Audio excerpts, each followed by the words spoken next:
Blog আজকের ব্লগে আমরা দেখবো অনেক কিছু। সেইখানে ক্যামেরা বানাচ্ছে তো অনেক দরজাটা খুলে দিয়ে দরজাটা রাখতেছি।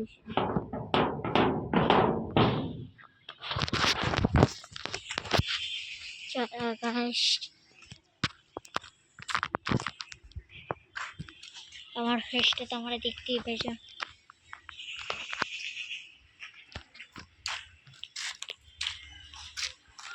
চলো এবার তাড়াতাড়ি ব্লগটা কন্টিনিউ করি। সেই ব্লগটা হতে চলেছে এমন ব্লগ, যে ব্লগে আমি সবুজ চ্যালেঞ্জ করবো। চলো ব্লগে আমি কোনো জায়গা খুঁজি, মোবাইলটা কোথায় রাখছি জানি। সবাই সব কাজগুলো আমি মোবাইলটা এখানে রেখে দিই।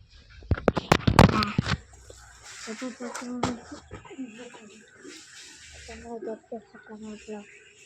তাই দেখো এবার তাহলে আমি এটাকে সমান করি, তোমরা দেখতেই থাকবে। চলো এবার এটা এখানে করে দিই। চলো এবার তাড়াতাড়ি আমি এটাকে মোবাইলটাকে এবার দেখি। আর প্রথমটা অনেক কামরাঙ্গা নিব। চলো এটাকে কামরাঙ্গা খুঁজি গাইস। চলো চলো গাইস কামরাঙ্গাটা খুঁজে নিই।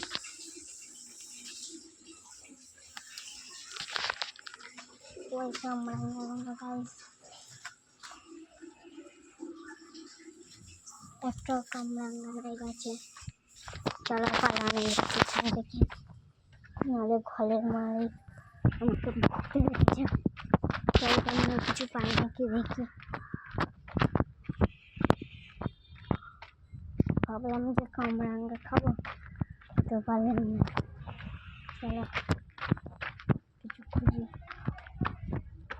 1 মিনিট গাইস, এটা কি তোমরা এখানটা এসেছি।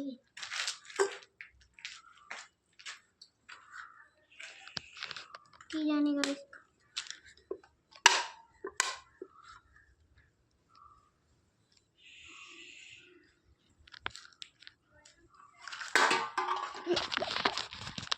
চলো খুব তাড়াতাড়ি আমরা কি করি এখানটায় দেখি। এখানে কিছু নাই। চলো গাইস, সবুজ চ্যালেঞ্জে কিছু পেলাম না, তবে দেখি কিছু করার ট্রাই করি। আমাদের কোশ্চেনে কমেন্ট করবে, আর আমি সারাদিন কী করে এইটাও রেকর্ড হয়ে যাবে।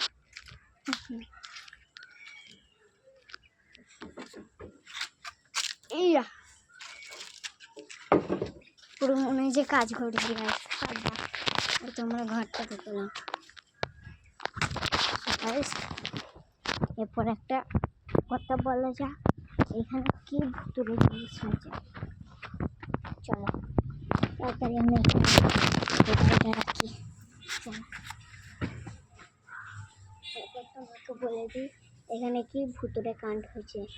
সমানে আমি এখানে শুধু ক্যামেরাম্যান ঘরে, এখানে ক্যামেরাম্যান একা থাকে।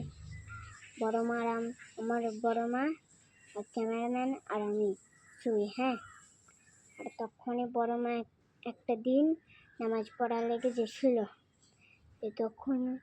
তখন ওইদিকে সেই ঘরটা নাই, ওখানটার ওপরে কাউকে এমনভাবে পা ঝুলাইতে দেখেছিল, সাদা কালারের।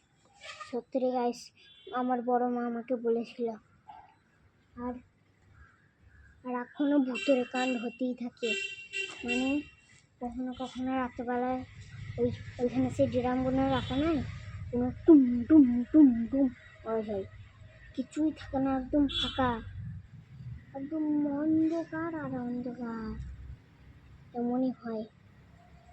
চলো যদি আমি রাত্রে কোনো ভুতুরে ভিডিও করতে পারি, তাহলে তোমাদেরকে ভিডিওর ব্লগ বানিয়ে তোমাদেরকে দেবো।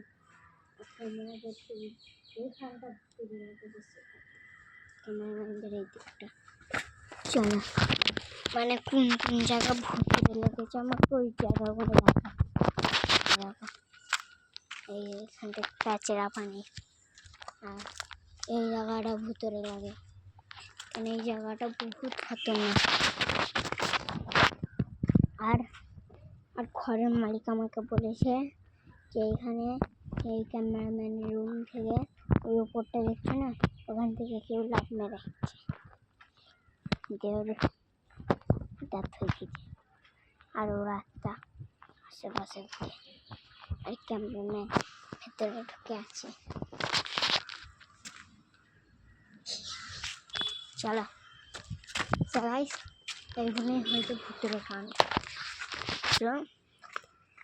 যদি রাত্রেবেলায় কিছু ভূতের মতন হয়ে যায় না, তোমাদেরকে আমি দেখাবো ব্লগটা করে। হ্যাঁ চলো এবার তাড়াতাড়ি,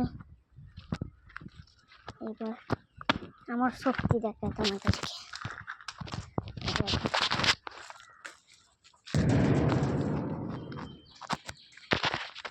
যেমন আমাদের ওখানটা হলো না, এমন আজ সব জায়গা দিয়ে হয়। দেখো শুনলে, এই আওয়াজটা সব জায়গাতেই হতে থাকে, তোমরা বুঝলে তো? রাত্রিবেলায় দুম দুম দুম দুম আওয়াজ হয়। আর পুরো ঘর, পুরো পৃথিবী যখন ঘুমায় না, তখন এরকম আওয়াজ হয়। আর কাদের কাদের ঘরে ভূতের কিছু ঘটনা হয়েছে কমেন্টে বলবো, আমি কমেন্ট খুলে রেখে দেবো। সো আজকের ব্লগটা এতটাই। সো আজকের লেগে এতটাই, ততক্ষণের লেগে বাই। আর ভূতের গাছিতে গেলাম, লাইকটাও করে দেবে আর সাবস্ক্রাইবও করছে। টাটা। আর ক্যামেরাম্যানের কথা শুনবে না।